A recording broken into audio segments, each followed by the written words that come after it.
Hi, my name is Gary Calderon. I'm from Hemet, and I want to say thank you very much for all that you've done for me. Hey, you know what? I've heard what you said, and it makes a lot of sense. But in reality, it's not going to work. And the reason why I say that is because time is running out. And I've heard over and over and over again, well, let's go through the halls. Well, let's organize the groups.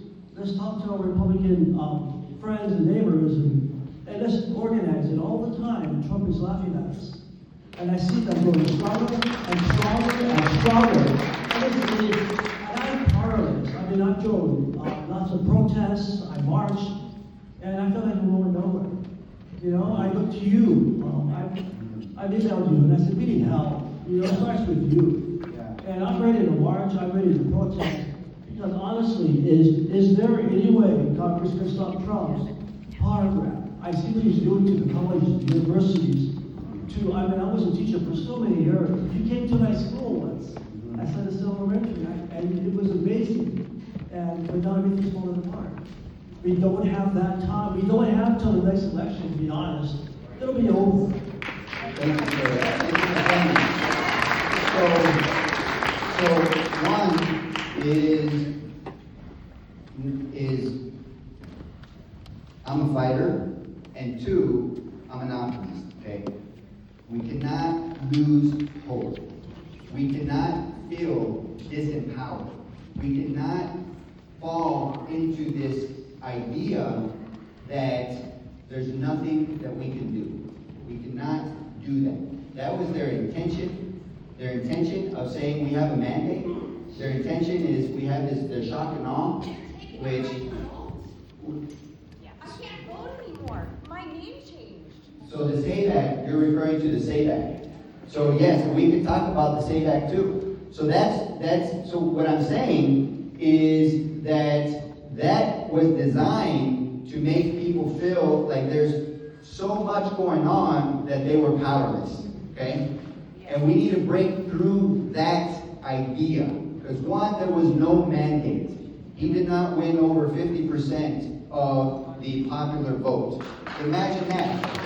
He did not. He got 49, Amadeus had 47, okay? He did not. His polls numbers are still dropping, and the only other time he broke the record of the least favorable during this early of a presidency was his own, from the Trump 1.0.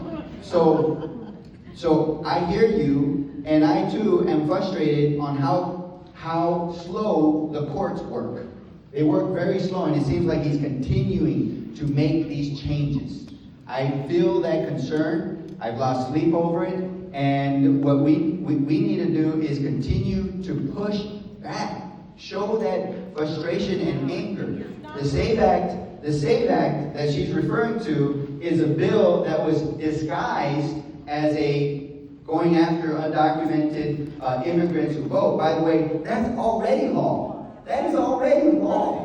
And I don't promote any undocumented individual, non-citizen from voting. And I'll be the first to say they cannot vote according to our U.S. Constitution. But what they're doing is they're creating barriers for American citizens to vote. They're making sure that they're saying, okay, now you have to show proof that you are the person that you say you are, and you have to go in person, and that means that for women in particular who married and has a married name, they're going to have to bring their birth certificate, show their marriage license, show their passport, and create so many barriers that they won't be able to vote. How about the Americans that are overseas that can't go to an office to show that information? So this is,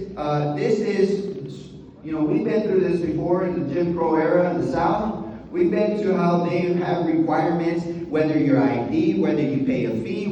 That's why we have the Voting Rights Act, is to help people vote, help citizens vote. But it seems that they want to suppress that vote because they know that they're in the wrong side and the majority of the people are not necessarily with them. So I hear you, and we're going to fight for that. We're going to keep telling that story. And if you have a story that I can fight and tell your story of how it's going to affect you and people, then I'm going to mention that in Congress, and I'm going to fight for you.